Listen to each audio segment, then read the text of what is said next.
이 강의 처음에 이제 기획할 때 국가별 이슈도 있고 또 기능별 이슈도 있고 그렇거든요. 그래서 제가 이제 하려고 하는 내용은 주로 미국의 외교 정책이기는 한데, 어, 이번에 특히 이제 물어야 될 질문은, 우리가 다 겪고 있겠지만, 미국이 세계 질서를 주도하고 이끌어가는 것이 맞긴 해요. 가장 최강대국이니까. 그래서 다른 국가에 비해서 이제 엄청난 힘을 가지고 있죠. 그 바이든 대통령이 작년에 이제 올해 국방부에 국방 예산을 내거든요. 우리 돈으로 하면 이제 800조, 거의 900조 정도의 예산인데 굉장히 많은 돈이고, 굉장히 증액됐고, 그래서 탈냉전기 들어서서 가장 높은 액수고요.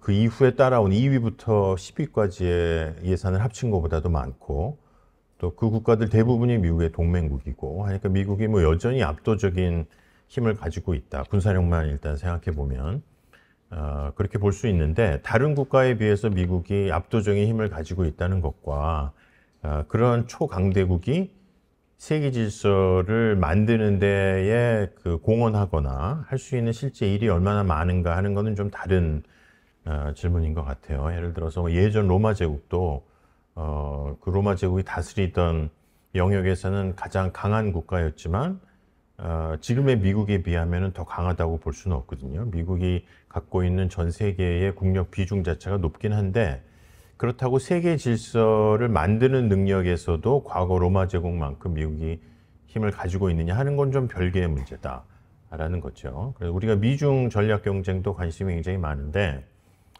미중 전략 경쟁이 가장 중요한 세계 질서의 독립 변수라고 보기는 하는데, 정말 그 정도로 중요할까 그런 생각도 우리가 할 수 있거든요. 그래서 오늘도 이제 하루 종일 이런저런 회의를 다니면서 날씨가 너무 더워서 이렇게 이 지구가 과연 식을까 이런 걱정이 좀 들더라고요. 근데 그렇게 이 힘들어지는 여러 문제 속에 미국이나 또는 미중 전략 경쟁이 얼마나 중요한 문제일까? 이 기후변화라든지 또 우리가 안고 있는 초국가 위협에 비해서. 그래서 얼핏 생각하기에는 미국이 가장 강한 국가고 또 2위 국가하고의 세력전이나 또는 전략 경쟁이 굉장히 중요한 변수라는 게 맞긴 한데, 세계 질서의 큰 변화라는 걸 먼저 좀 생각해 봐야겠다. 그런 생각을 요즘 많이 하고 있어요. 그래서 예전에는 우리 국제정치 배울 때 특히 20세기 국제정치학들은 뭐 여러분 잘 아는 것처럼 모겐소나 월츠나 결국 그 국제정치라는 것은 강대국 중심이고 국력 배분 구조가 모든 것을 결정한다 이렇게 교과서적으로 배웠는데, 지금도 그럴까? 지금도 강대국 정치가 세계 질서를 결정하는데 비중이 그렇게 클까? 하는 거를 근본적으로 다시 물어야 될 때가 됐다. 그런 생각이 들고요.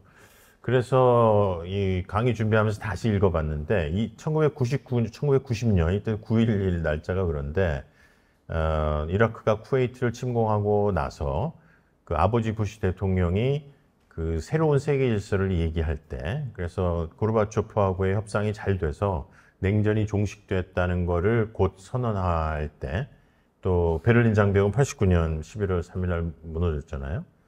11월 9일 날. 그러고 나서 독일 통일이 눈앞에 와 있을 때 정말로 미국이 세계의 초강대국으로 단급 패권 체제를 만들려고 할 때 했던 연설입니다. 그래서 굉장히 희망으로 가득 차 있고, 우리가 지금 사용하는 용어들이 굉장히 많이 있어요.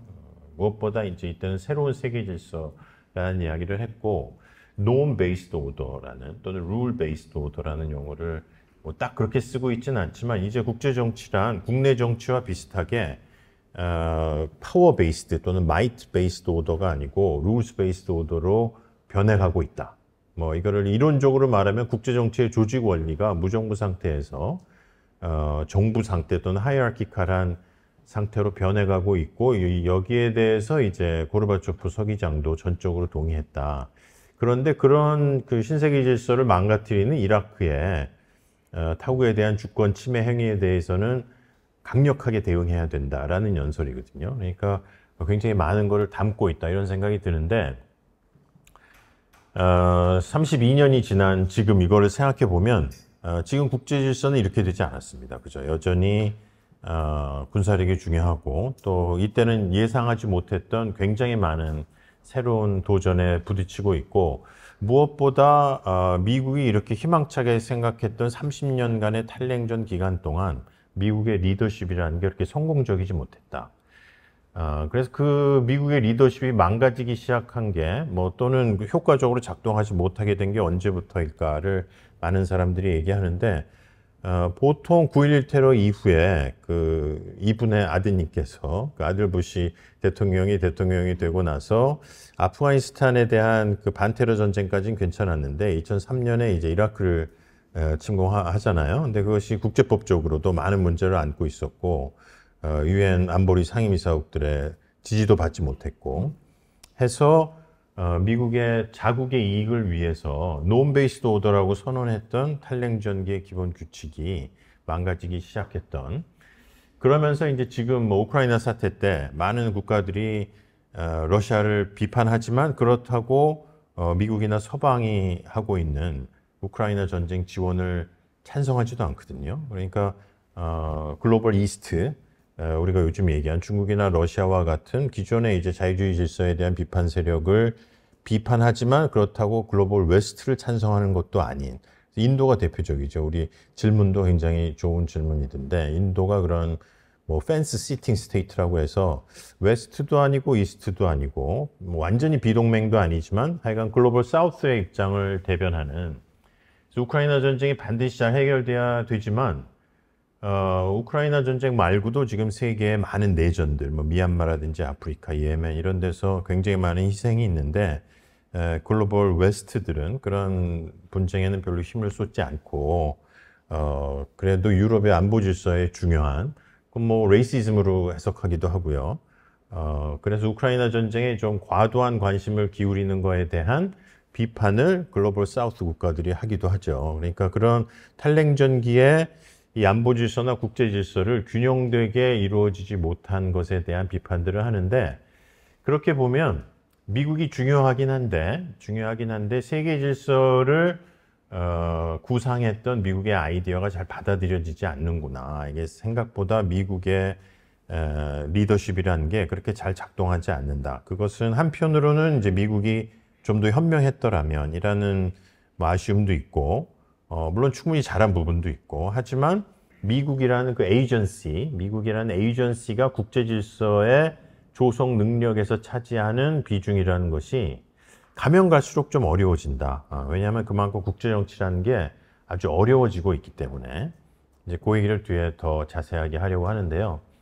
그렇게 보면 요즘에 이제 세계 질서를 둘러싼 엄청난 논쟁들이 있죠. 여러분 리딩으로 드렸던 뭐 플로카트 논문이나 그래서 국제 질서가 무엇이냐, 뭐 우리 헤들리 불서부터 얘기 많이 하는데 기본 행위자들이 명시적인 제도나 또는 암묵적인 규칙에 의해서 행동해서 예측 가능하고 규칙적인 어떤 인터액션을 해나갈 때 그것을 질서라고 우리가 보통 부른다. 예측 가능하고 안정적이고 규칙적인 행동을 할 수 있는 뭔가 기반이 있어야 된다는 거죠. 근데 국제정치라는 것이 무정부 상태지만 무질서 상태는 아니기 때문에 나름대로 이제 질서를 만들어 왔는데 우리가 과거에 보던 질서하고 지금이나 미래에 펼쳐지는 세계 질서는 너무나 다르다는 거예요. 그래서 여러분들이 다 국제정치학 공부하고 저도 하지만 여태까지 나왔던 이론들로 미래의 국제 질서를 끼워 맞춰 보려고 하면은 부분적으로는 맞는데 이거다 이런 이론가가 아직 없는 거죠. 그래서 지난 30년간 우리 20년간의 위기처럼 30년간의 탈냉전을 아주 잘 설명해서 앞으로는 이렇게 가야 된다. 여러분 이에치카가 그런 일을 한 거잖아요. 그래서 전간기의 국제 정치를 아주 잘 설명해서 거기서부터 그거를 잘 볼 수 있는 시각으로 현실주의와 그 유토피아니즘을 제기해서 국제 정치학의 시조가 된 경우인데 여러분이 만약에 21세기에 지금 30년간의 탈냉전기의 위기를 잘 설명해서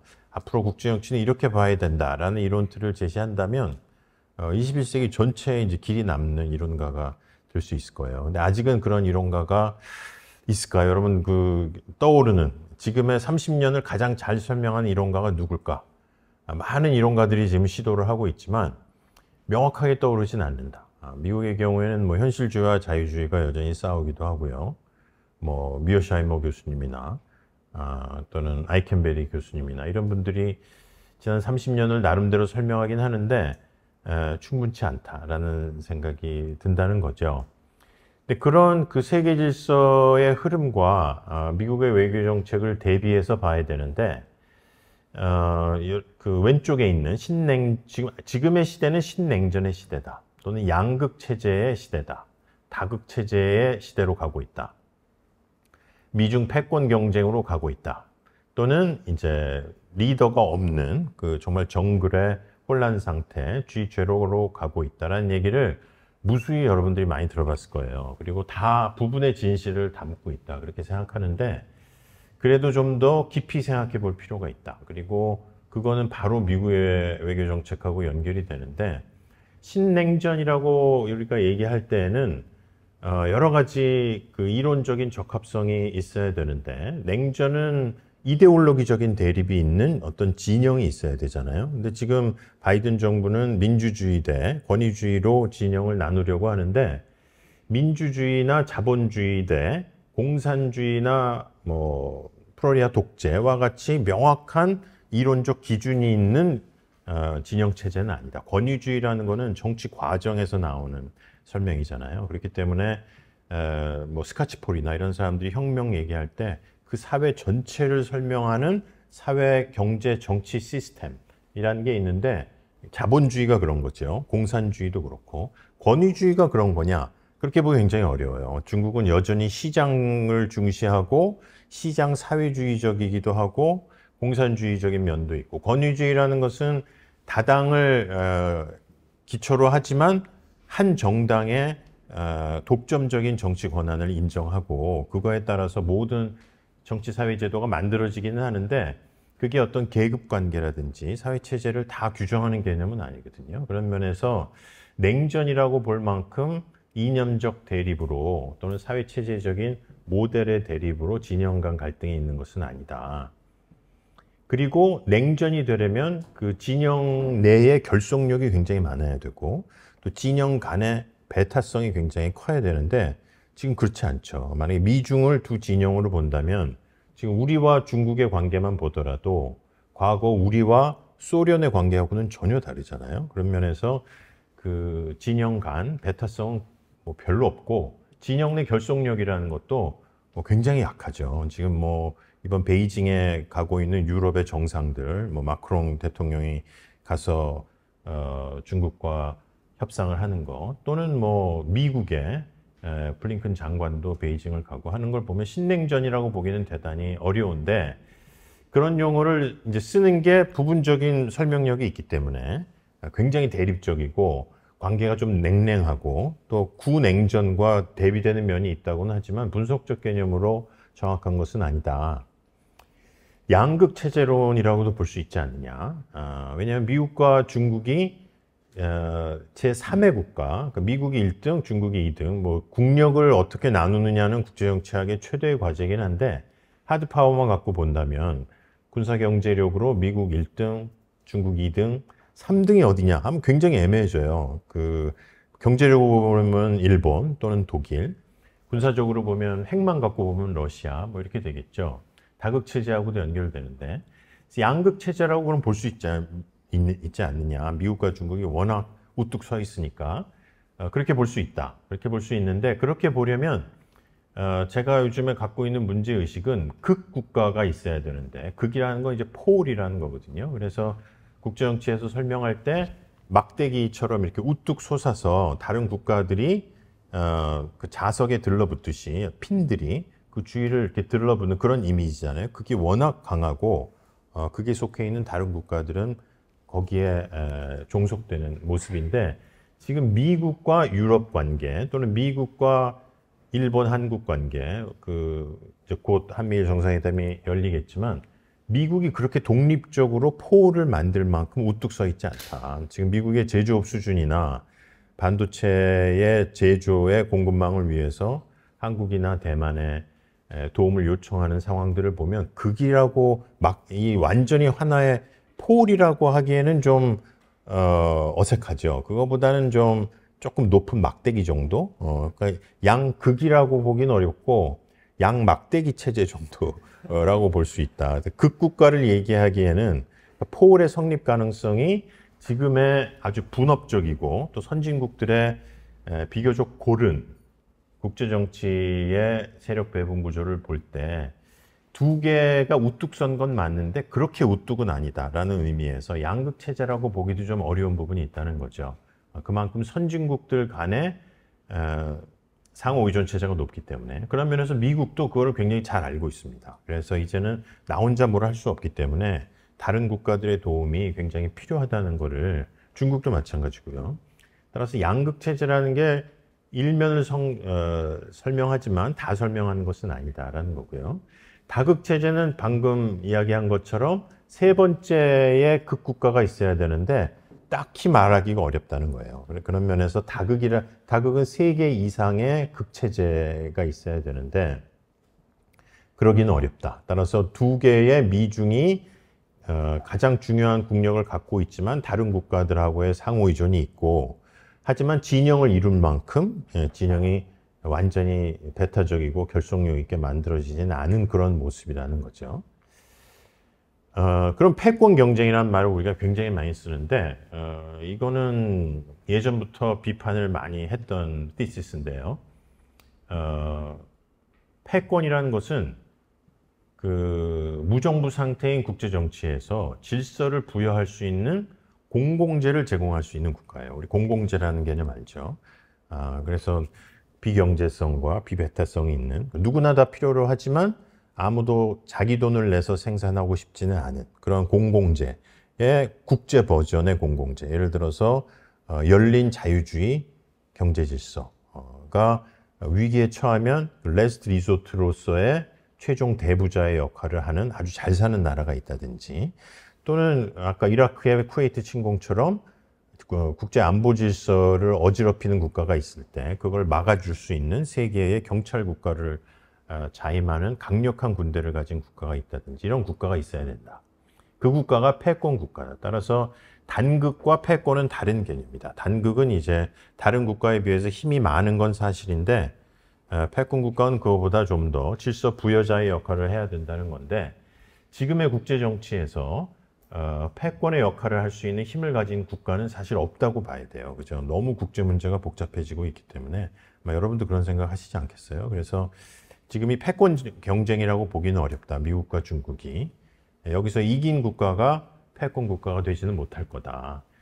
여러 국가가 연합을 이룰 때만 패권이 되지. 그래서 일국 패권 불가능성이라는 얘기는 좀 오랜 얘기를 했었는데 미국도 그렇게 생각하는 이론가들이 있긴 해요. 근데 잘 받아들이진 않아요. 미국이 미중 경쟁에서 이기면 다시 패권 국가가 될 수 있을 거라고 생각하는데 기후변화라든지 또는 보건 문제, 비확산, 신기술 규제 문제 이런 거를 미국 혼자 하기는 굉장히 어렵기 때문에 극국가도 되지 못하는데 패권 국가가 되기는 어렵다. 근데 미중은 스스로 패권이 될 수 있을 거라고 아마 믿고 있을 거예요. 스스로는. 객관적으로 볼 때는 그렇지 않다. 이건 패권 경쟁이라기보다는 리더십 경쟁 정도라고 불러줄 수는 있겠지만 패권 경쟁이라고 보기는 어렵기 때문에 아마도 앞으로 지구상에서 국가 단위의 패권 경쟁은 더 이상 없을 거다. 그러니까 투키디스 트랩이나 세력전 이론이 패권 경쟁을 의미한다면 더 이상의 세력전이는 아마 없기가 쉬울 정도로 국제정치 자체가 변화하고 있다는 거죠. G0론을 얘기하려면 국가들이 다 그 마이트 베이스드 오더로 돌아간다는 암묵적 합의가 있어야 돼요. 그래서 이제 18세기, 19세기 국제정치, 유럽의 국제정치를 보면 다 힘에 기반한 질서를 만들기로 합의를 한 거죠. 에너티컬한 소사이어티를 만들기로. 근데 그 힘에 의한 질서라고 해도 마구잡이는 아니고 전쟁도 하나의 인스티튜션이기 때문에 다 질서 있게 싸우는 거죠. 근데 지금이 그러냐? 군사력을 질서 있게 사용해서 이긴 사람 말을 듣기로 너네가 열심히 군사력을 축적을 했으니 이기면 너의 말을 들어줄게 하는 군사력 중심 시대는 아니라는 거죠. 그거보다 훨씬 더 규칙이 많고 국제법의 세계라는 건 너무 촘촘해서 국내 정치보다도 더 구속력이 많은 그리고 미국이 비판하는 중국과 러시아도 그러면 그 논 베이스드 오더나 룰스 베이스드 오더를 다 어기고 있냐 하면 그렇진 않아요. 그래서 오히려 시진핑 주석이 하는 얘기를 들어보면 더 국제 질서를 강조하고 국제연합을 강조하고 뭐 러시아도 지금 정면으로 위배하고 있지만 그렇게 된 기본 이유는 미국이 국제 질서를 어겨서 그렇다는 식으로 나토의 확장이라든지 그러니까 누구도 지금 글로벌 공공장이랄까 그런 필요한 합의된 기존의 국제법을 명시적으로 깨서 내가 새로운 질서를 만들어 볼게 이렇게 얘기하지는 않는다는 거죠. 기존의 질서를 다 준수하고 있기 때문에 그런 면에서 G0로 가지는 않는다. 뭐 정글 is back 그렇게 얘기하지만 정글로는 아무도 안 간다는 거예요. 다 규범을 지키고 있기 때문에 다 아니라는 거죠. 이게 다 20세기 국제정치가 얘기하는 여러 대안들인데 사실 그렇게 국제정치를 보면은 일부분으로 설명이 되긴 하는데 다 설명이 되지는 않는다.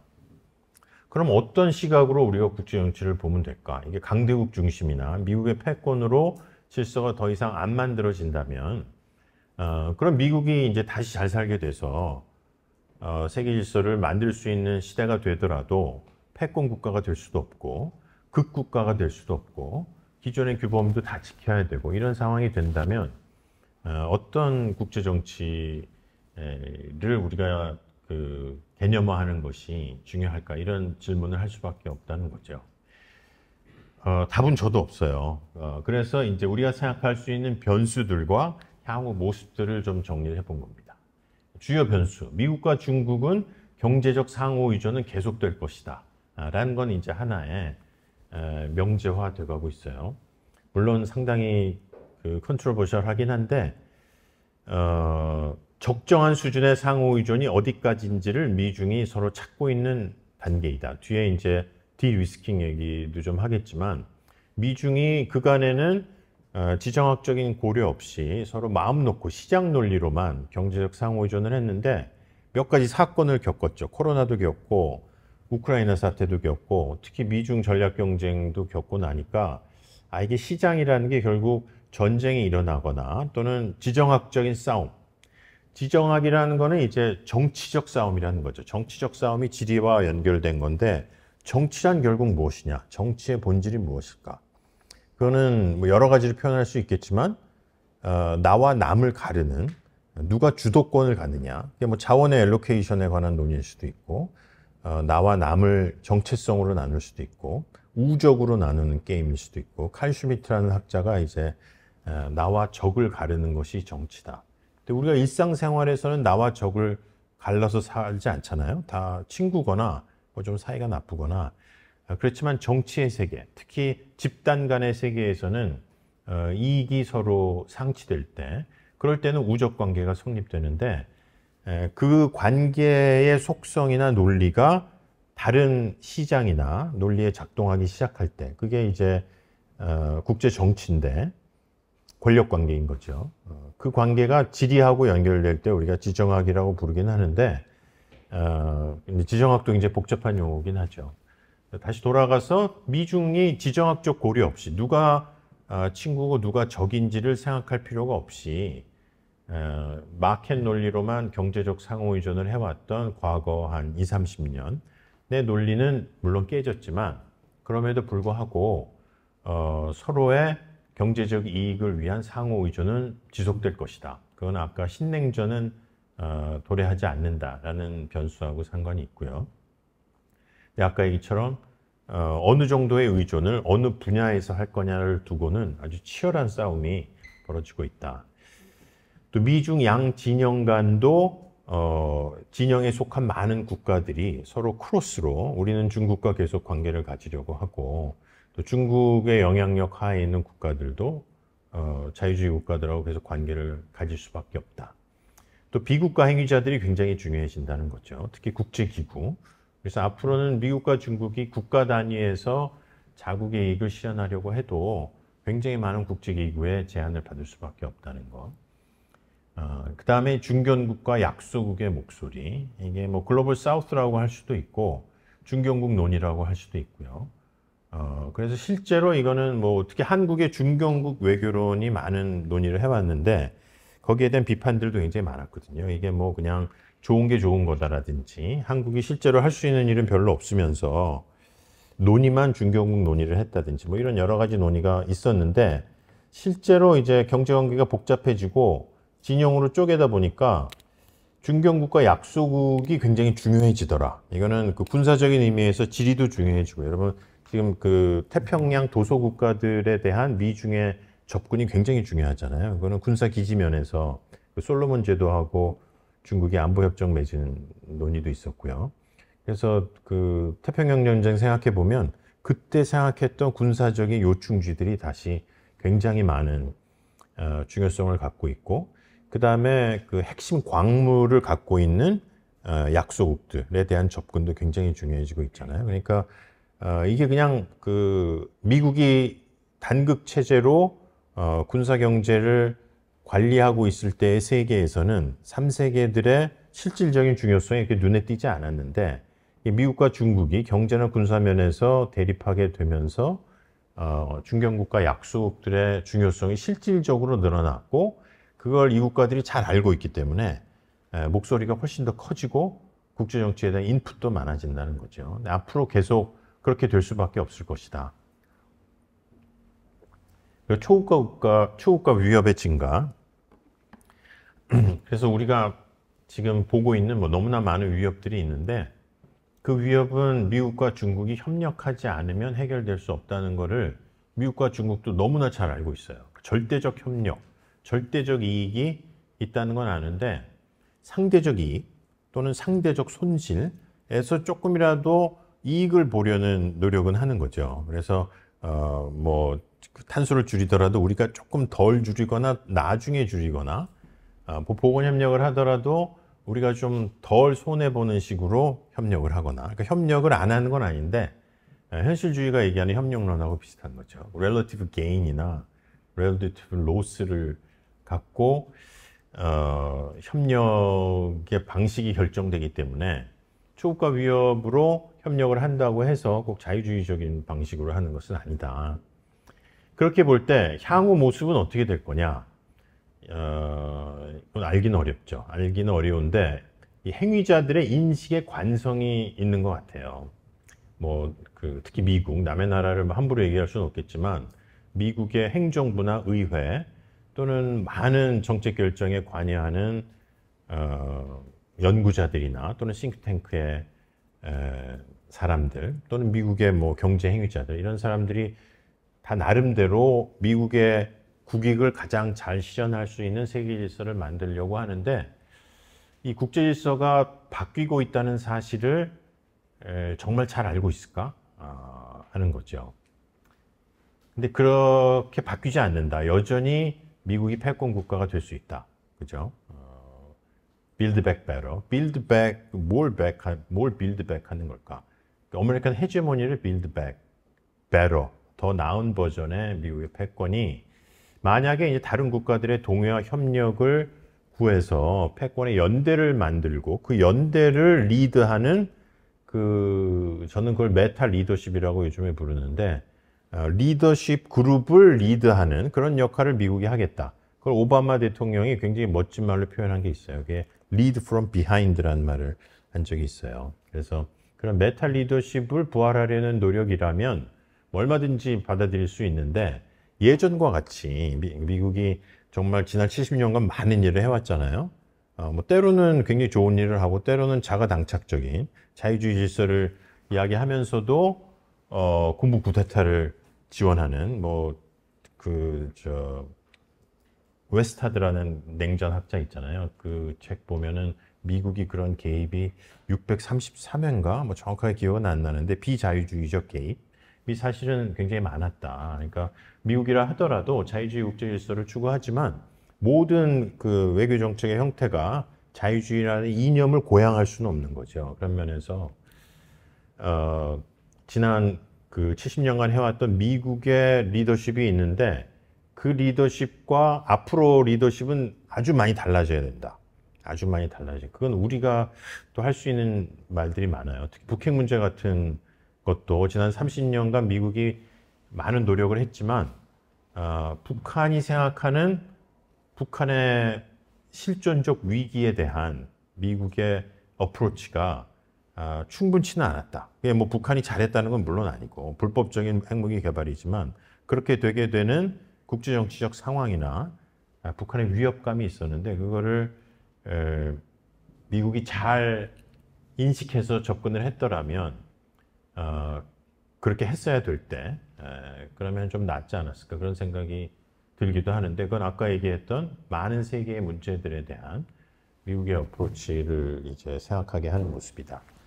그리고 앞으로 10년은 그 작년 10월 26일 날 미국이 그 국가안보전략서를 백악관에서 냈거든요. 거기에 결정적 10년 이런 얘기를 했어요. 여러분 다 들어보셨겠지만 decisive decade라고 해서 앞으로 10년이 결정적인데 이때 중국과 전쟁을 하겠다는 얘기가 아니고 내용을 해석해 보면 10년간 국력을 축적해서 그 10년 이후에 중국과 싸울 때 압도적인 힘을 축적하겠다. 일종의 자강 정책 같은 건데요.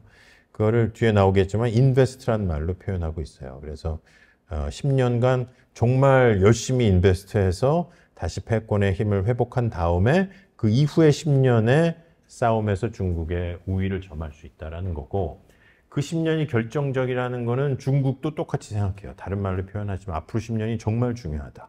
너무나 큰 안보 위기가 몰려오고 있다. 지난 시진핑 주석 20차 당대회 보고 보면은 위기라든지 안보 이런 얘기 굉장히 많이 하거든요. 우리도 앞으로 10년은 결정적일 것 같은데 정말 결정적인 노력을 기울이고 있냐 하는 건 좀 다른 얘기죠. 이렇게 모든 국가들이 앞으로 10년은 굉장히 중요한 국력의 불평등 발전 속도를 결정할 정말 중요한 10년이고 특히 4차 산업혁명하고 겹쳐 있고 미중 전략 경쟁하고도 겹쳐 있고 그렇기 때문에 굉장히 열심히 경쟁할 거다.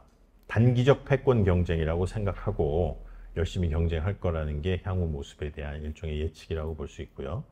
또 미중은 진영을 만들기 위해서 굉장히 노력할 거다. 그래서 이제는 더 이상 중간에 설 여지가 없는 시대가 됐다. 미국 편이냐 중국 편이냐를 빨리 정해라. 이렇게 얘기하는 미국과 중국의 학자들 또는 뭐 많은 사람들이 있어요. 그래서 우린 미국과 회의를 많이 하고 나면 한국의 외교 정책에 대한 얘기를 쭉 듣고 나서 그래서 미국 편인데 중국 편인데 이거를 듣고 싶어 하는 거죠. 뭐 당연한 거라고 생각돼요.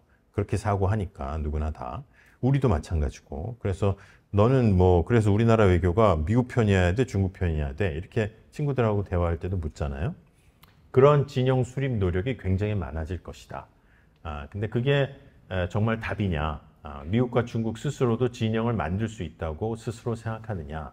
요즘 미국에서는 이제 그런 논문들도 많아요. 그 학술 논문 말고 정책 논문들 보면 그렇게 강요하는 것 자체가 미국의 그 동맹 획득 노력을 저해하는 거다. 왜냐하면은 모든 국가들이 중국과 지금 중국이 자기의 무역 상대국 1위인 국가가 120개 국가라고 해요. 그러니까 200개 나라 중에 120개 나라는 중국이 넘버 1 트레이딩 파트너예요. 그러니까 그 중국과 관계를 줄이고 미국인 나하고 같이 가자 이렇게 얘기하는 것 자체가 압박이기 때문에 그런 식의 외교 정책은 이제 그 프루던스가 없는 거다. 그러니까 그걸 인정해주고 그 경제적인 관계에서 중국과의 상호 의존이 있다는 걸 인정한 상태에서 미국하고 어떤 공유된 이익이 있는지를 따져가는 게 훨씬 더 중요하다는 거죠.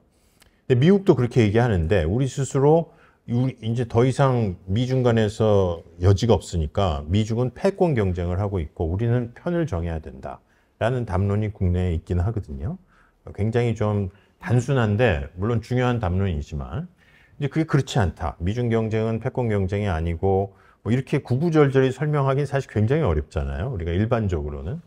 근데 여러분들은 이제 다 국제정치를 공부를 많이 하고 계시니까 그런 진영 수립의 노력이 일어나겠지만 사실은 굉장히 쉽지는 않을 것이다.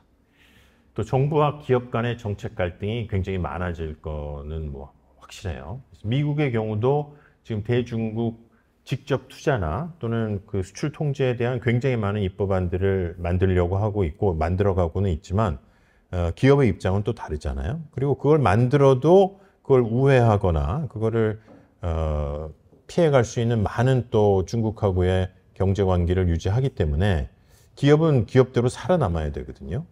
그런 면에서 어떤 기업은 미국하고의 딥커플링을 당연시하기도 하지만 어떤 기업들은 또 이 기업의 생사의 문제이기 때문에 따라서 정부, 지금 미국 정부를 예를 들면 중국하고의 일정한 수준의 디커플링과 기업이 중국하고의 경제관계를 유지하려는 노력 사이에는 갈등이 있을 수밖에 없다. 또 글로벌 사우스가 그만큼 중요해지기 때문에 많은 선진국들이 이 사우스에 대한 구애랄까 이게 굉장히 심해질 거다. 그래서 제가 많이 인용하는 자료인데 OECD 2023년 올해 예측이죠. 2060년에 GDP 순위가 있어요. 60년 굉장히 오래 한참 있다가 여러분들이 아마 뭐 내 나이쯤 됐을 때 그때 1등 국가는 중국, 2등 GDP로만 하면 2등 인도, 3등 미국, 4등이 인도네시아예요. 5등이 터키, 6등이 일본, 7등이 독일, 8등이 브라질. 그러니까 그렇게 탑 10 안에 지금 우리가 아는 정말 베스트 팔렌 이후로 탑 10이 별로 바뀐 적이 없거든요. 대부분 유럽, 서유럽 국가들이었는데 21세기에는 아주 혁명적으로 바뀌게 된다. 혁명적으로 바뀌게 돼서 비서방 국가들이 약진을 하는데 그럴 때 유엔의 상임이사국을 여전히 미국, 프랑스, 영국이 계속 유지할 수 있을 것인가. 그게 굉장히 어렵겠죠. 그때의 세계는 과연 어떻게 될 것인지. 그런 걸 둘러싸고 지금의 강대국들, 중국이 훨씬 앞섰었죠. 브릭스를 만들어가지고 브라질이나 뭐 남아공이나 인도네시아 이런 나라들, 또 지금 BRI 국가들 이런 나라들하고 굉장히 많은 네트워크를 만들어 왔거든요. 거기에 비해서 서방 국가들은 그런 노력이 굉장히 제한도 있었다.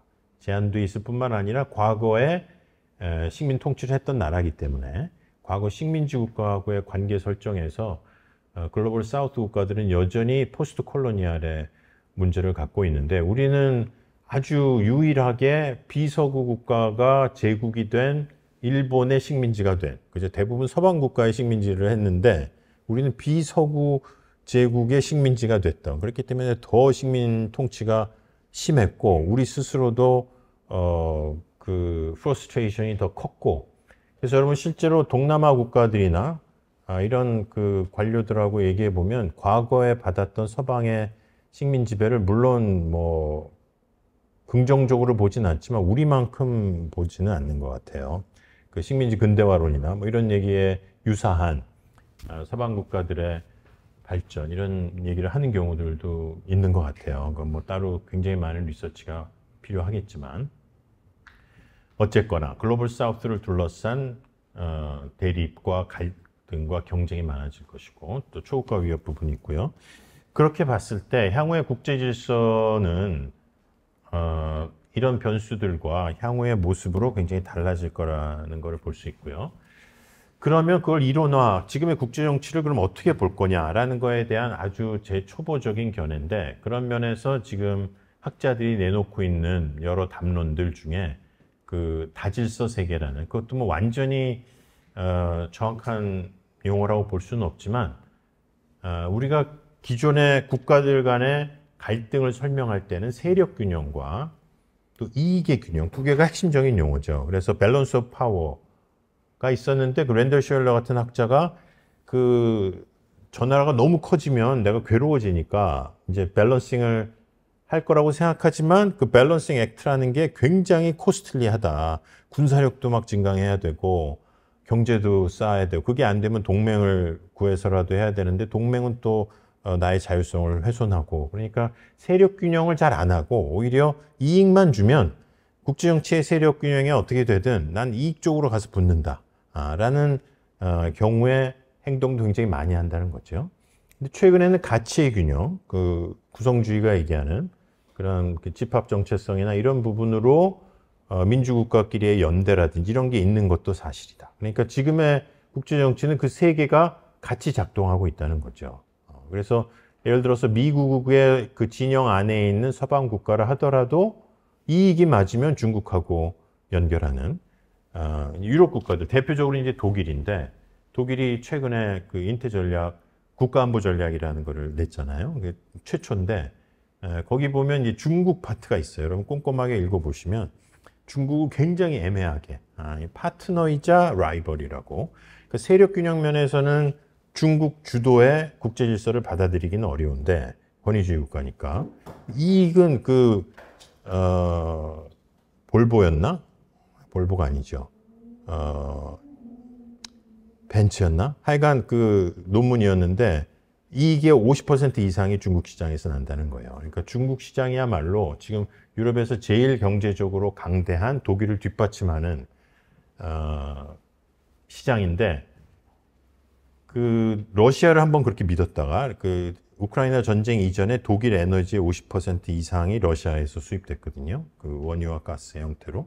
그러다가 지금 완전히 어려움을 겪었고 중국도 똑같이 그렇게 경제 의존을 해서 경제 발전을 하다가 만약에라도 군사 문제가 터지면 그게 다 안 되잖아요. 그런 면에서 중국하고의 관계 설정을 세력 균형과 이익 균형의 면에서 해야 되는데 그게 너무나 어려운 거죠. 그래서 그 독일의 국가안보전략서 나온 이후에 많은 학자들이 이게 도대체 뭐냐, 이것도 아니고 저것도 아니고 그렇다고 뭐 프랑스가 잘하고 있는 거예요. 말로는 전략적인 자율성을 얘기하지만 실제로 그걸 추구할 수 있는 정책 수단이 뭐 충분하지 않고 유럽 국가들도 사실 굉장히 어려움을 겪고 있다. 그래서 어느 하나의 요소로 설명하기는 어려운데 그럼에도 불구하고 그거를 다 합친 어떤 질서가 나한테 가장 유리한지를 둘러싼 국가들 간의 아이디어가 있고 그 아이디어들이 커다란 이런 군집을 이루어서 질서를 놓고 경합을 하는 그런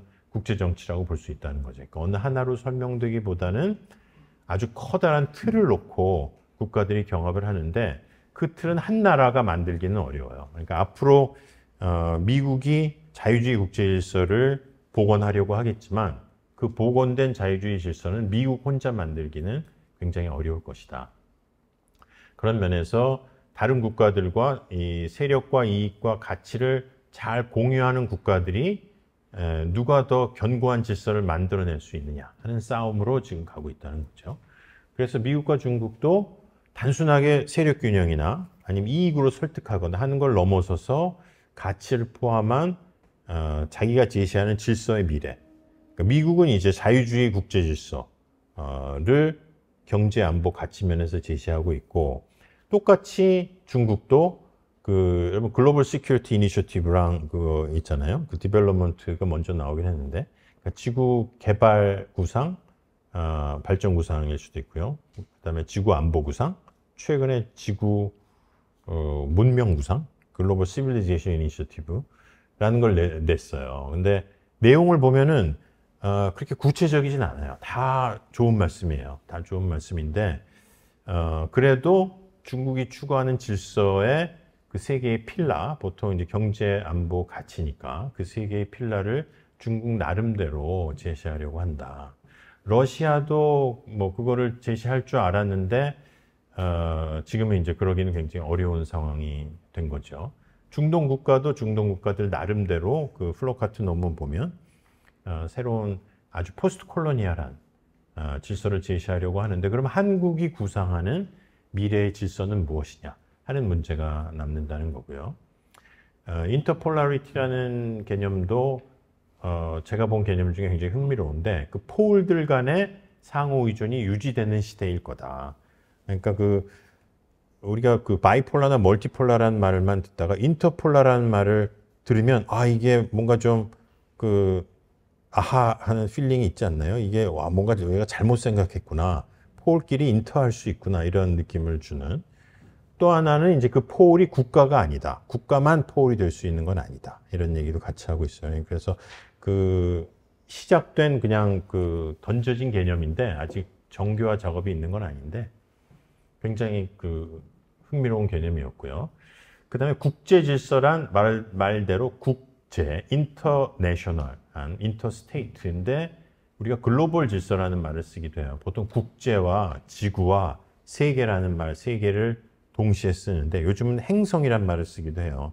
근데 국제란 이제 네이션 스테이트 간의 관계로 인간관계를 보는 거고 지구 질서는 스테이트가 아닌 non state actor까지 포함한 그 인간 행위자들 간의 관계를 보는 개념이고, 그 planetary politics 같은 개념은 생태를 포함한 인간뿐이 아닌 동물이나 식물과 뭐 가이아 지구를 포함한 이 지구 안의 질서를 개념화하자. 특히 이제 환경 위기 속에서 그런 의미에서 이제 행성 질서 얘기를 하고, 세계라는 말은 사실 지구를 넘는 우주를 포함한 개념이잖아요. 그 억겁의 우주를 포함한 새와 개, 그 시간과 공간의 이제 무한 질서를 포함하니까 앞으로 외계인이 있거나 뭐 그 행성 간 관계가 중요해지게 되면 쓸 수 있는 개념이겠죠. 근데 지금은 어쨌거나 국제와 지구를 나눠서 보면 국제 질서라고 보기에는 비국가 행위자들이 굉장히 중요해졌어요. 그죠? 뭐 기업이나 국제기구나 그런 면에서 지구 질서라고 부르는 게 조금 더 적당하긴 하다. 그런 이제 분석적 측면을 합쳐서 지금 질서가 이렇게 형성되고 있는데, 그 속에서 미국이 할 수 있는 일이 얼마큼일까? 또 미국이 할 수 있다고 미국이 생각하는 일은 얼마큼일까? 라는 거를 이제 묻자는 거죠. 그게 더 지금 중요한 일이 아닐까? 바이든 정부 외교 정책을 설명하는 것보다 하는 문제 제기고요. 규범적 측면에서 그렇다면 이제 한국이나 우리의 연구자 여러분들 입장에서 어떤 질서를 우리가 생각해야 될까는 겁니다. 글로벌 사우스, 한국은 그러면 글로벌 이스트잖아요. 지리적으로 보면 중국 옆에 있고, 근데 사실 우리는 글로벌 웨스트적인 아이덴티티가 굉장히 강해요. 우리 쓰고 어너러리 화이트랄까? 뭐 굉장히 좀 선진국의 시민이지만 우리는 식민지 출신의 선진국이에요. 식민지를 겪으면서 선진국이 된 나라는 뭐 미국도 그렇긴 하지만 그 20세기적인 의미에서 글로벌 사우스를 대변하는 나라이기도 하거든요.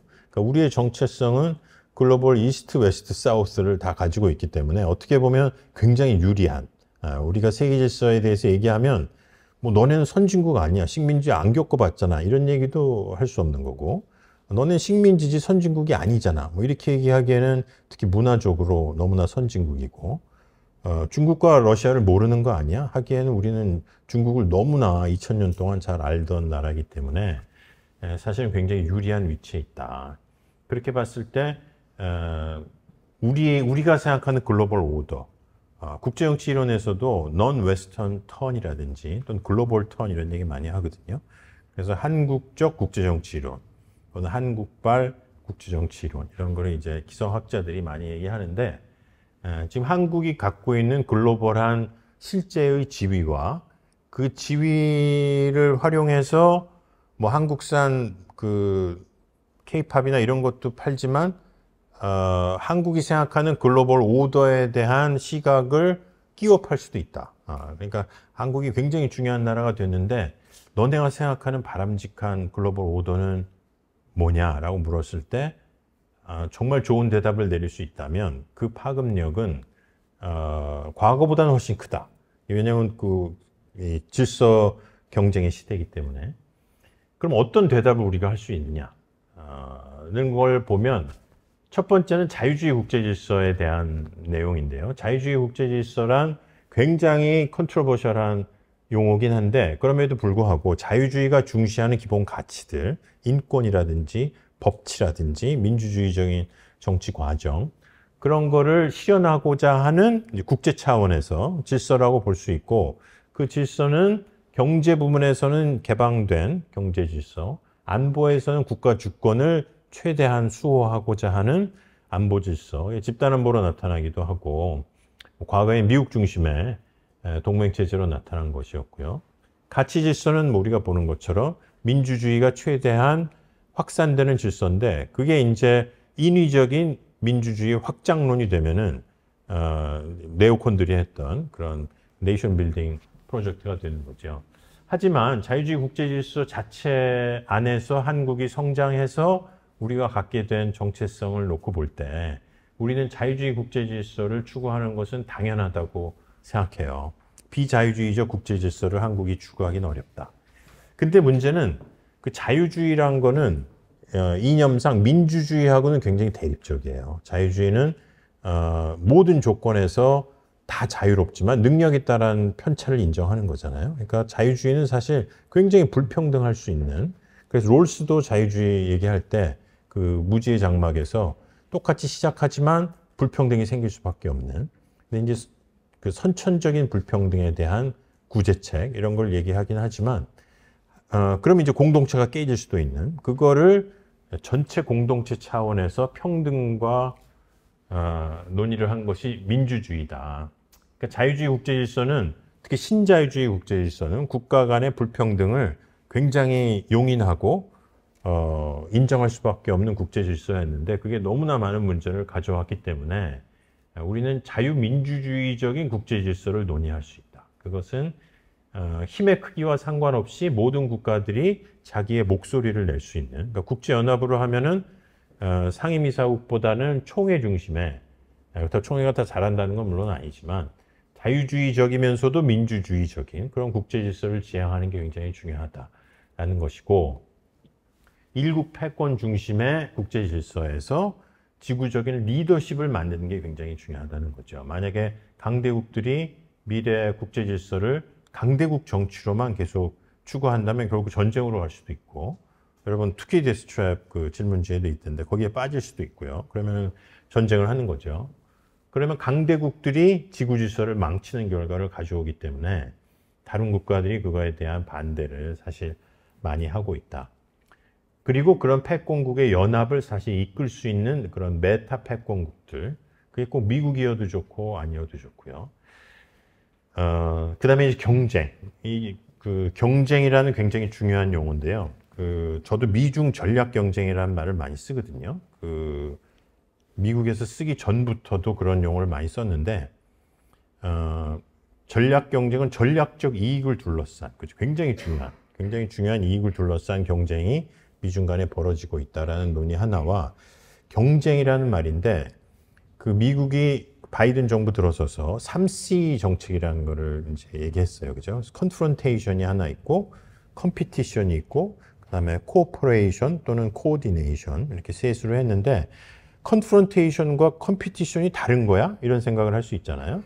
근데 컴피티션, 그래서 어원도 좀 찾아봤는데, 컴피티션은 같은 목적을 놓고 여러 행위자들이 서로 빨리 가려고 경쟁하고 경합했던 거를 의미하는데, 그거는 노음 베이스드다. 경쟁을 하려면 뭔가 규칙이 있어야 되잖아요. 뭐 시작하는 뭐 중간에 같이 출발한다거나, 뭐 길이 아닌 쪽으로 돌아가면 안 된다거나. 그러니까 경쟁을 할 수는 있지만 그게 마구잡이 경쟁이 아닌 거를 경쟁이라고 보통 부른다. 반면에 컨프런테이션은 그와 상관없이 이기면 되는, 모든 룰을 다 무시한 그런 대표적인 전쟁이죠.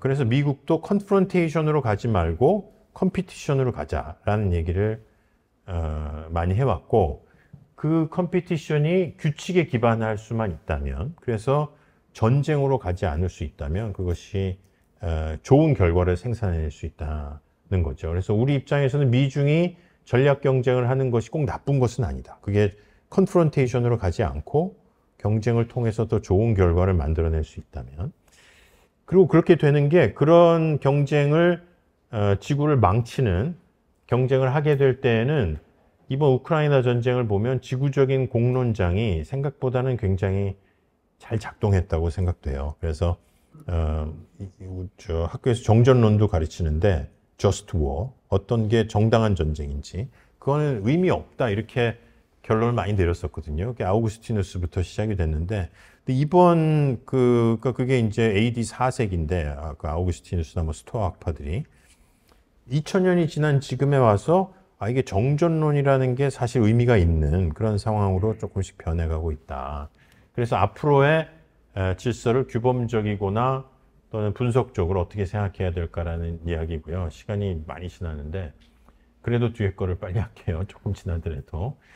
탈냉전기, 그런 면에서 탈냉전기 미국 리더십을 어떻게 봐야 될까? 그래서 여태까지 한 얘기를 놓고 보면 미국의 외교정책을 설명할 때 트럼프 때는 어땠고 바이든 때는 어땠고 앞으로 어떻게 될 거다라는 거를 쭉 설명하면 그게 세계 질서를 이렇게 만들어 가겠구나라는 전제를 좀 의심해 보자는 거죠. 세계 질서는 그 에이전시 차원을 넘어서는 국제정치 자체의 구조적인 부분이 있다. 그게 이제 월츠가 얘기하는 식의 세력 분분 구조와 같은 단순한 게 아니고 미오샤이머도 사실 그런 식으로 설명하잖아요. 근데 그거보다는 조금 더 복잡한 경제나 비국가 행위자나 글로벌 사우스나 이런 거를 포함한 국제 질서론을 가지고 미국을 볼 때 미국의 외교 정책이 어느 정도 힘을 발휘할 수 있는지를 평가하는 게 중요하다. 그렇게 놓고 보면 지금은 이건 조금 다른 얘기인데 이거는 아주 지금 이론화가 안 된 제 얘기예요. 그래서 보면 국제 질서란 전쟁이 끝나면서 보통 형성되거든요. 근데 전쟁이란 강대국끼리 주로 싸우는 건데 패전국이 있게 마련이고 패전국이 강대국이었기 때문에 그 패전국의 빈자리를 채워야 되는 굉장히 많은 전후 처리의 일들이 생기게 돼요. 그죠? 그걸 어떤 식으로 채우느냐를 놓고 승전국들 간의 관계도 새롭게 설정되고 또 그 이후에 새로운 질서를 위한 굉장히 많은 구상들이 만들어진다. 1차 대전 후에는 베르사유 조약으로 만들어졌고 2차 대전이 끝나고 나서 미국 주도로 그게 대부분 10년이나 뭐 한 20년 정도는 잘 가요. 그게 승전국끼리의 연합도 유지가 되고 예전 나폴레옹 전쟁 끝나고 나서 비엔나 체제도 그렇고 근데 이제 그게 한계에 도달한다. 여러 가지 의미로 한계에 도달하면 보통은 한 번은 그 질서를 다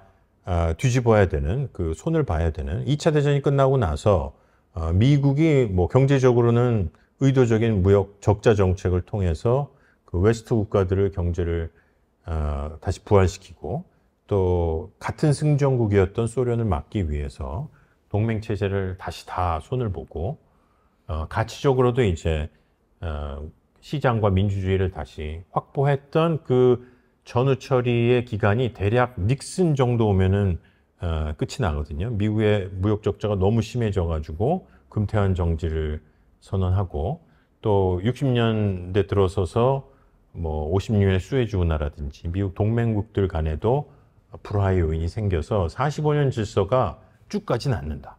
그래서 대략 60년대 말 70년대쯤에 그걸 한번 다시 활성화를 하거나 손을 봐야 되는데 그때의 패권국들의 정책은 굉장히 일방주의적일 수밖에 없다. 그래서 이제 금태환 나 못해. 고종할제는 포기할래. 또는 뭐 베트남 전쟁을 하면서 아시안의 안보는 너네 맘대로 해. 우리 7사단 철수할 거야. 뭐 이런 식으로 굉장히 감당하기 어려운 일방주의 선언을 한 것은 트럼프 때보다도 훨씬 충격적이었다. 따라서 미국의 자유주의 패권은 간헐적인 일방주의를 계속 해오고 있어요. 레이건 때도. 그러니까 지금도 놓고 보면 냉전도 전쟁이었다고 만약에 본다면 이제 승전국인 미국이 그 이후에 10년 동안 미국의 그 예산 적자를 보면 90년대만 흑자고 거의 대부분 적자거든요. 그러니까 그 1990년대야말로 미국이 굉장히 정말 아름다운 벨르 에포크라고 할 수 있는 그 1920년대를 벨르 에포크라고 외교사에서 얘기하거든요. 뭐 주식은 절대 떨어지지 않고 모든 가전지 냉장고도 그때 나오고 뭐 그래서 너무나 미국 사람들이 희망에 부풀어 있다가 29년의 경제 공황으로 그 낙차가 너무나 컸던 근데 탈냉전도 90년에 그 10년을 거치고 나서 2000년부터 한 20년간은 굉장히 고난의 시대였죠. 9.11과 2008년 경제위기와 코로나 사태와 미중 경쟁까지. 그러고 나서 그 냉전이 끝난 이후에 전후 처리의 10년의 성과를 다시 손을 봐야 되는 시기에 지금 들어가 있는데, 그러니까 그 지금의 국제 질서라는 것은 그런 미국이 주도하는 질서에서 벌써 여러 번 있었고 또 어쩌면 주기적으로 발생할 수밖에 없는 그런 간헐적 위기의 한 국면이다. 근데 그런 국면이 그러니까 이제 우리가 그 시기 구분을 많이 해야 되는데 그런 국제 질서의 시기 구분이 하나 있는가 하면 글로벌리제이션과 같은 더 커다란 주기가 있고 또 9.11 테러와 같은 글로벌 사우스의 문제가 있고 테러도 이제 너무나 불법적이고 인간의 생명을 뺏어간 문제이긴 하지만 그 깊은 내면을 들여다보면 식민주의에서 비롯된 19세기 말 20세기서부터 비롯된 지역 문제들이 계속 내재되어 있는 문제였고 2008년 경제위기 등등 눈으로 쭉 보시죠, 여러분. 그러니까 이런 위기들이 탈냉전 30년 동안 벌어졌는데 그것은 굉장히 구조적이고 하나의 사이클로 설명될 수 없는 굉장히 많은 문제들이 벌어진 것이다. 따라서 그런 많은 문제를 겪으면서 미국이 패권 국가로서 이런 위기들을 다 대처하기에는 굉장히 어려움이 있었다는 거죠. 그렇게 놓고 보면 미국이 역사상 지난 30년이 가장 힘이 센 나라였다는 거예요. 다른 나라에 비해서. 근데 예를 들어 여러분 미국에 태어났으면 만약에 25살이라고 하시면 98년생이다. 그러면 서너 살 때 9.11 테러가 났고, 그죠? 10살쯤 되니까 경제 위기를 겪었고, 그래서 이라크 전쟁에 가서 삼촌들이 죽고, 뭐 그렇게 얘기 많이 하거든요. 경제 위기로 아버지가 직장을 잃고, 코로나로 식구들이 죽고, 그 시대가 미국의 청년이 보기에 가장 아름다운 시대였다고 볼 수 있을까? 미국이 정말 잘 나가던 역사상 어느 나라보다도 힘이 강한 나라라고 볼 수 있을까 하고 물어보면 그게 굉장히 어렵잖아요. 그렇게 보면 30년 동안 미국이 정말 패권 국가였나?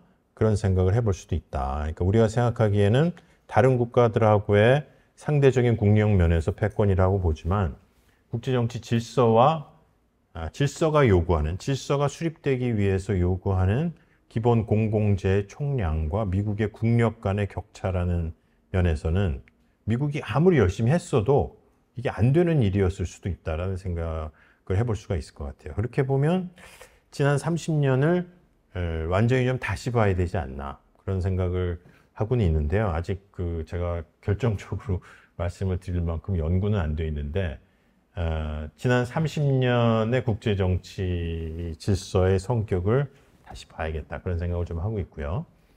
바이든 정부의 외교대 전략 그런 면에서 바이든 정부가 지금 안고 있는 미국의 국익과 세계 질서를 다시 부흥시켜야 되는 자유주의 국제 질서의 대변자로서 미국이 제시하고 있는 외교 정책이 충분한가? 이게 성공할 것인가? 하는 거를 봐야 된다는. 이거는 중국과의 싸움이 아니고 어떻게 보면 과거 미국 자기 자신과의 싸움이기도 하고요. 아니면 앞으로 다가올 엄청난 그 버든이 있는 국제 질서하고의 싸움이기도 하다. 거기서 정말 성공할 것인지의 문제다. 근데 바이든 정부가 굉장히 잘 도식화 시켜놓은 게 이 세 개와 세 개의 그림이에요. 그래서 이번에 새로 그린 건데 작년 5월 26일 날 그 블링컨 장관이 조지 워싱턴 대학에 가서 연설을 한 게 있어요. 아마 여러분 읽어보셨을 수도 있는데 굉장히 중요한 연설이니까 꼭 읽어보시고요. 인베스트와 얼라인과 컴피트로 미국의 바이든 정부의 외교 정책을 정리했는데 굉장히 정리를 잘한 것 같아요. 인베스트는 자강 정책이다. 근데 그거는 안보와 경제로 이루어져 있는데 통합억제와 미국 경제력 강화라는 두 개의 하드파워의 자강 정책이 핵심인데 통합억제라는 것도 굉장히 중요한 용어거든요. 우리 EI에서도 많은 연구들을 발표하고 있고 미국 경제력 강화도 경제안보나 여러 표현으로 되고 있고요. 얼라인이라는 것은 파트너십과 동맹 강화 또는 가치동맹 강화를 얘기하는 거고 컴피트는 중국과의 경쟁인데 아까 얘기처럼 컴피트와 컨프런테이션과 코오퍼레이션이 있는데 그중에 컴피티션이라는 용어를 골라서 이게 3C가 먼저였고 이게 나중이거든요. 그래서 중국과의 관계를 경쟁이라고 정리한 거다. 그렇게 해서 미국이 하려고 하는 거는 1990년에 탈냉전 초기에 아버지 부시가 뉴 월드 오더를 만들려고 했던 것처럼 미국도 지금은 바이든이 원하던 원하지 않던 세계 질서를 새롭게 만들 수밖에 없는 그런 상황에 있다는 거예요. 그래서 국가안보전략서 작년 걸 보면 거기에 Post Cold War is definitely over 이런 표현이 나와요. 전 굉장히 흥미롭게 봤는데 Post Cold War는 끝났다. 그리고 이제는 Post Cold War로 들어간다는 거죠. 그거는 그냥 미국의 외교 정책이 트럼프에서 바이든으로 바뀌었다는 게 아니라 한 시대가 완전히 다른 말로 하면 이제 질서 전이가 이루어졌다는 건데 그건 정책 언어니까 그렇게 이해하고 넘어갈 수 있지만 학문적으로는 굉장히 큰 도전인 게 탈냉전이 그럼 언제 끝났지? 언제 어떻게 끝났지? 이를 설명을 아무도 안 하고 있다는 거죠. 탈냉전이 뭐였는지. 그럼 탈냉전의 성격은 뭔지 이것도 아무도 설명을 못 하고 있어요. 그 예전에 냉전이 갑자기 끝났잖아요. 소련이 몰락해서. 그때 현실주의자들이 굉장히 곤혹을 치렀어요. 그 강대국 세력 배분 구조가 제일 중요한 변수라고 얘기했는데 소련이 몰락하는 걸 아무도 예측을 못했으니까. 그래서 그 세력 배분 구조가 완전히 바뀌는 거를 언제 끝나는지도 몰랐고 왜 끝난지도 설명을 못했고 지금도 마찬가지. 지금 끝났다는 것도 모르고 있는 셈이잖아요. 탈냉전이 끝났다는 것도 아무도 뭐 그게 그 국가모듈 역사가 꼭 맞다는 건 아니지만 그런 면에서 이 질서의 변화를 설명하고 있는 이론은 없는 셈인데 바이든 정부는 행위자로서 그런 뭐 뉴 월드 오더라는 표현을 쓰진 않지만 통합억제 플러스 그 바이드노믹스 또는 경제안보 플러스 민주주의 연대 정도로 뭐 국제 질서의 하위 질서는 이제 안보 질서, 경제 질서, 이념 질서라고 할 때 그거를 만들어가는 그 자기 데피니션을 갖고 있다. 그런 면에서 미중의 전략 경쟁도 지금 미국의 외교 정책은 중국이 이제 그 미국 질서에 도전할 수 있는 의도와 능력을 갖춘 유일한 경쟁자라고 얘기하는데 그런 면에서는 전략 경쟁이라고 표현하기보다는 질서 경쟁이라고 표현하는 것이 더 포괄적인데 그 내용들은 뭐 여러 가지 내용이 있는 거죠. 그래서 그런 전략 경쟁이 질서 경쟁에서 얼마나 중요한지, 과연 그 미중의 싸움이 뭐 대만에서 부딪히고 한반도에서 부딪히고 이런 게 질서의 변화에 어떤 식으로 영향을 미칠 건지 하는 거를 더 포괄적으로 우리가 생각을 해볼 필요가 있다. 그렇다면 중국이 추구하는 질서는 기존의 자유주의 규칙 기반 질서와 어긋나는 거냐 하는 문제도 있어요. 근데 그 미국의 학자들, 뭐 크리스텐슨이나 이런 학자들, 그 중국의 조금 더 우호적인 학자들은 중국의 외교 정책이 그렇게 리비저니스트적이지 않다. 사실 미국이 해놓은 그 규범들을 굉장히 열심히 지키고 있다. 특히 뭐 그 저희 그 이안 존스턴 같은 경우도 그 유엔 표결 같은 거 보면 중국의 표결은 대부분 굉장히 현상 유지적이라는 거예요. 근데 왜 이렇게 현상 변경적으로 우리가 느낄까? 그래서 생각해 보면 주권 문제에서 그래요. 대만이나 홍콩, 남중국해는 좀 애매하긴 한데 어쨌거나 다 자기네 바다라고 얘기하니까. 근데 이 중국은 제 용어긴 한데 불완전 주권 국가거든요. 그래서 주권이란 거는 보통 그 스스로 만족할 수 있는 영토와 국민과 통합된 정부를 갖추고 있어야 주권 국가라고 생각하는데 중국은 그 영토도 분단돼 있고 국민들도 여전히 뭐 대만 국민이나 쪼개져 있고 따라서 자기네 정부의 행정력이 미치지 못하는 한국도 똑같죠. 우리도 주권 국가지만 대한민국이 그러면서도 결손이 주권의 결손이는 북한이라는 존재가 있기 때문에 완전히 북한을 포기해 버리면 그 순간 우리는 완전 주권 국가가 돼요. 순식간에.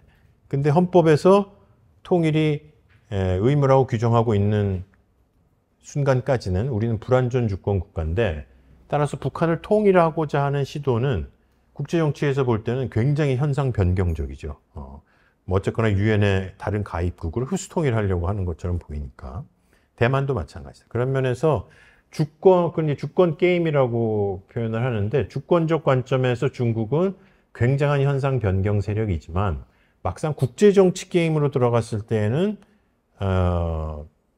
현상 유지적 성격이 굉장히 강하다는 거예요. 근데 그 착시 현상이 기존의 국제정치는 서구의 국제정치 이론은 완전 주권 국가들끼리의 관계만 다루고 있기 때문에 식민지를 거쳐서 주관적으로 불완전 주권을 가진 국가들의 미완의 근대 이행의 과제에 관한 국제정치를 이론화하고 있지는 않다.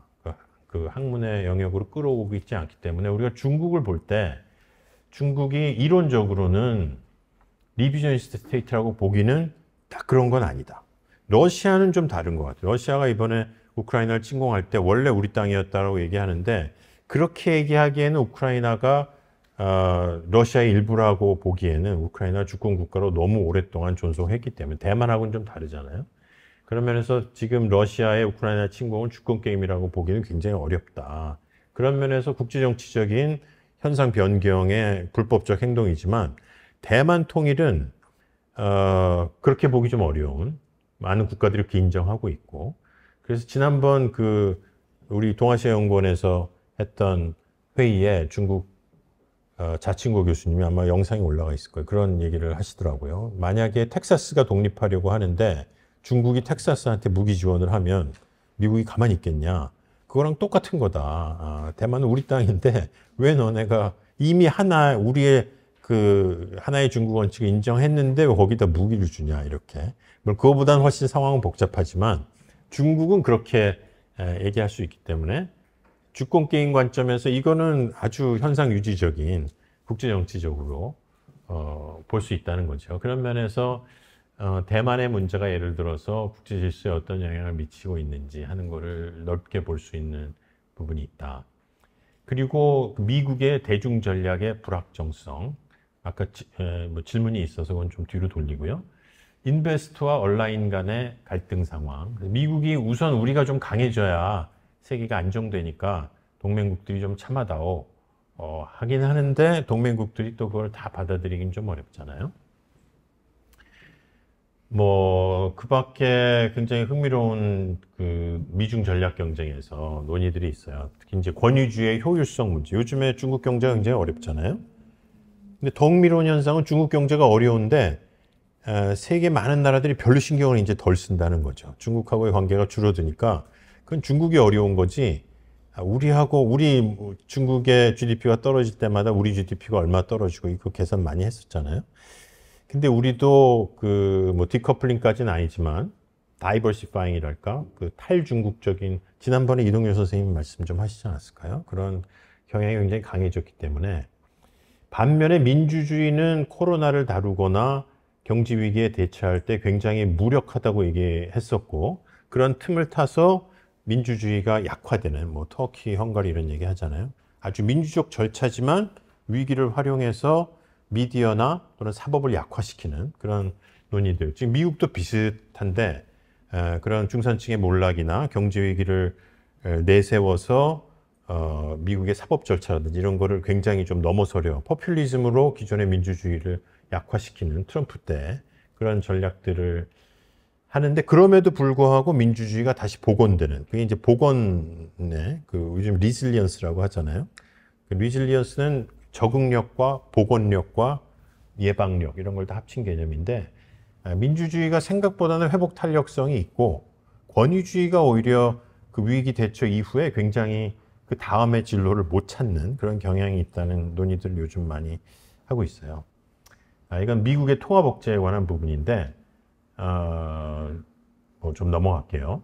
근데 어쨌거나 이게 우리한테 주는 함의는 굉장히 크다. 우리는 군사 동맹국으로서 미국이 추구하고 있는 통합억제를 우리가 잘 활용해서 우리의 군사력을 어떻게 늘릴 것인지 하는 게 굉장히 이제 중요하다는 부분이고요.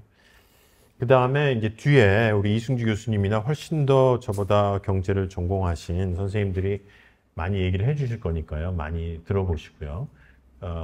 통합억제 중심의 미국의 새로운 안보 질서 추구 노력이 있었다면 새로운 경제 질서의 추구 노력도 여러 가지 형태로 이루어지고 있는데, 올해 이제 화두였던 디리스킹과 다이버시파잉의 문제죠. 그래서 설리번 국가안보보좌관의 4월 26일인가 연설이 아주 세미나라는 거였는데, 어쨌거나 신자유주의적인 자본주의의 모델은 지나갔다. 그래서 올드 워싱턴 컨센서스가 아닌 새로운 국가가 훨씬 더 강하게 개입하고 핵심적인 안보 문제에서는 국가가 필요하면 디커플링까지도, 그래서 첨단 기술에서 중국과의 기술 디커플링을 추구하는 그런 형태의 경제안보 정책으로 가겠다는 거죠. 근데 그런 게 단순한 미중 경쟁만을 위한 자본주의 패러다임 변화냐에 대한 논의들을 많이 하고 있는 것 같아요. 경제 분야에. 근데 최근에 이제 미국 경제가 생각보다 굉장히 좋잖아요, 지금. 그래서 피치인가 거기서 AAA를 AA 플러스인가로 낮췄는데, 뭐 잘 모르겠어요. 근데 하여간 전체 분위기는 그거 잘못한 거다. 생각보다 그렇게 평가 자체가 굉장히 신뢰할 만하진 않다는 얘기도 미국의 경제에서는 많이 나오는 것 같아요. 미국 경제, 중국에 지금 비하면은 굉장히 성장률도 그렇고, 그렇게 되는 뭐 여러 가지 이유가 있겠지만, 그건 이제 경제학자의 영역이긴 하겠지만, 그런 경제 안보와 경제 발전을 위한 미국의 패러다임은 과거하고는 굉장히 다르다. 그러니까 지난 30년과는 달리 국가가 개입을 하는데 그 개입이 권위주의적 개입이 아니고 민주주의적인 이제 경제 발전 전략. 그래서 요즘에 그런 데모크라틱 디벨롭멘탈리즘이라는 용어, 우리가 보통 발전주의 국가는 굉장히 권위주의적이잖아요. 박정희 시대나 지금 중국이나. 권위주의가 모두 다 발전주의적이진 않는데 발전을 아주 못하는 권위주의도 굉장히 많고, 성공적인 발전주의적 권위주의적 발전주의를 얘기를 많이 하는데, 아마 앞으로는 당분간은 그 대부분의 민주주의 국가들도 상당히 민주주의적인 발전주의 전략을 추구할 수밖에 없을 것이다. 그걸 서플라이 사이드 이코노믹스라고 부르는 사람도 있고, 디자이너 이코노미라고 부르기도 하더라고요. 근데 어쨌거나 그런 지난 30년간의 여러 경험을 통해서 미국이 추구하고 있는 새로운 경제 질서는 굉장히 다른 형태로 나타나고 있기 때문에, 다시 강조하지만 미국의 외교 정책이 그런 새로운 좀 구조적이고 질서 변화를 상정해서 가고 있다. 그게 뭐 꼭 좋은 방향인지 나쁜 방향인지는 별개의 문제고, 미국이 어느 정도 자기 인식을 하고 있느냐도 별개의 문제지만, 그다음에 새로운 노머티브 오더에서는 이제 민주주의 대 권위주의의 양분 형태로 가고 있다는 거예요. 근데 이제 그게 정말로 서스테이너블한지, 또 민주주의를 딱 규정해서 여기까지가 우리 편 이렇게 얘기할 수 있는지, 뭐 그런 논의들도 좀 있고요. 미국 스스로가, 이게 이제 마지막 얘기인데, 내년 대선이 있잖아요. 근데 그 대선이 너무나 중요한 대선이 될 거라고 다 학자들은 보는 것 같아요. 20년 선거처럼. 만약에 이제 다시 트럼프 대통령이 된다면, 후보는 트럼프 대 바이든의 싸움이 될 거라고 다 보는 것 같고요. 큰 이변이 없다면. 이제 트럼프 대통령이 다시 됐을 때, 트럼프는 지금 감옥으로 가냐, 백악관으로 가냐의 싸움이잖아요.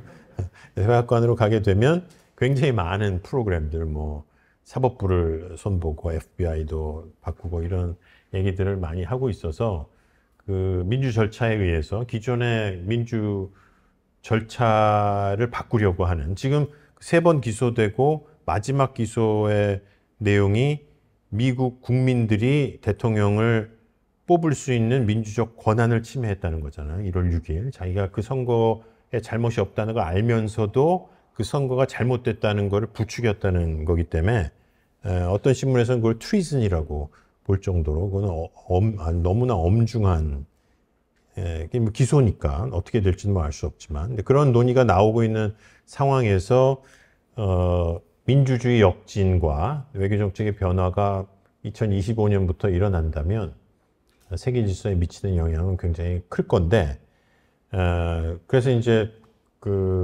여러분 미국 정치에 대한 다른 강의들도 많이 들어보세요. 국내 정치 전공하시는 좋은 분들이 많이 계시니까.